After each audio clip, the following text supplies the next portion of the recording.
সাহেবের আত্মার মাগফিরাত কামনার জন্য বক্তৃতা আসে নাই। আমরা বক্তৃতা দেবো না, আমাদের চাঁদপুর জেলার সর্বোচ্চ বক্তব্য দেবে, আর ওনার পরিবারের কারা দিবে ওনাদের ইচ্ছা।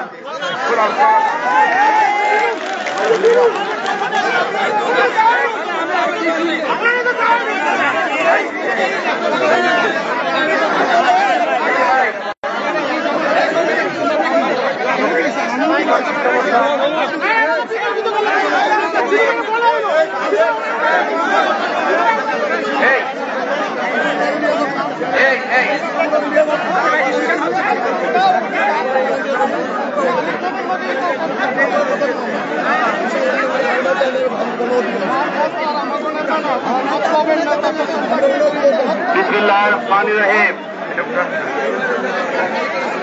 প্রিয় মুসলিমগণ, আপনারা দয়া করে কাতারবন্দি হন। আপনারা কেউ দাঁড়িয়ে থাকবেন না।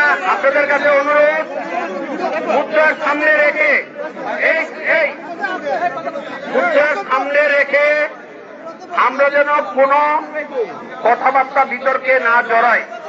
দয়া করে আমরা সবাই শোকাহত, আমরা সকলে শোকাহত। এই যে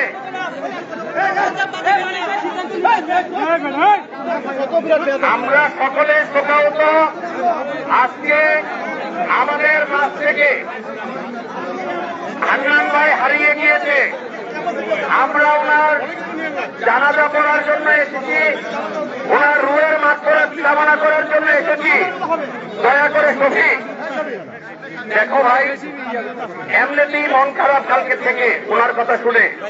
তোমাদের থেকে আমি গত 15 বছর ওনার সাথে সহকর্মী হিসাবে কাজ করেছি, একজন বয়োজ্যেষ্ঠ লোক হিসাবে কাজ করেছি। আমরা ওনাকে আমাদের মাঝ থেকে হারিয়েছি।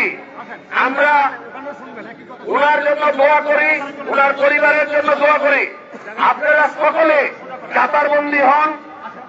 আমরা যেন হান্নান ভাই যেভাবে সকলকে নিয়ে একসাথে আমরা আমাদেরকে সহকারে বাংলাদেশ জাতীয়তাবাদের রাজনীতিটা করেছে, আমরা সবাই একসাথে থেকে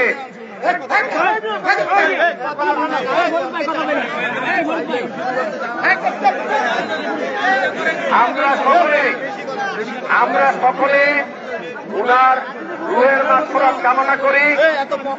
আপনারা সবাই দয়া করে কাতারবন্দি হন। এখনই উনার নামাজের জানাজা অনুষ্ঠিত হবে। আসসালামু আলাইকুম। আমাদের মাঝে আরো উপস্থিত আছেন চাঁদপুর জেলা বিএনপির সহসভাপতি জনাব এম এ শুক্কুর পাটোয়ারি, যুগ্ম সাধারণ সম্পাদক অ্যাডভোকেট সেলিমুল সালাম এবং বিশিষ্ট শিল্পপতি জনাব এবিএম মইনুদ্দিন হুসাইন এবং আরো অন্যান্য নেতৃবৃন্দ। আমি আরো যারা নেতৃবৃন্দ আছেন, প্রিয় নেতৃবৃন্দরা, হরতাফার আমাদের চাঁদপুর জেলা বিএনপির সভাপতি মহোদয় সকলের পক্ষ থেকে আপনাদের কাছে দোয়া চেয়েছেন, বক্তব্য রেখেছেন। আরো অনেক গণ্যমান্য ব্যক্তিবর্গ এখানে আছেন, তাদের নামও বলা হবে। এ পর্যায়ে আমি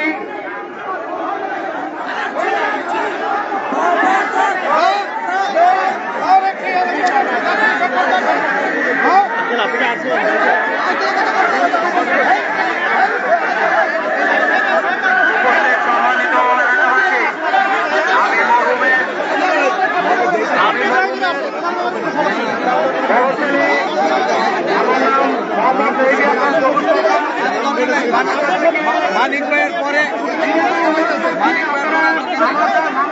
আদায় করার জন্য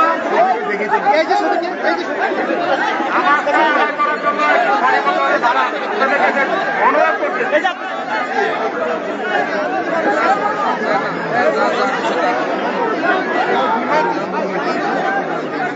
আমাদের মাঝে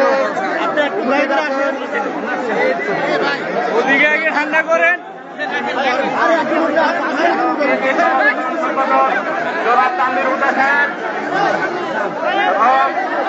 আরো বিএনপির অনেক নেতা, নেতৃবৃন্দ এবং এলাকাবাসী সকলকে আমার তরফ থেকে আসসালামু আলাইকুম।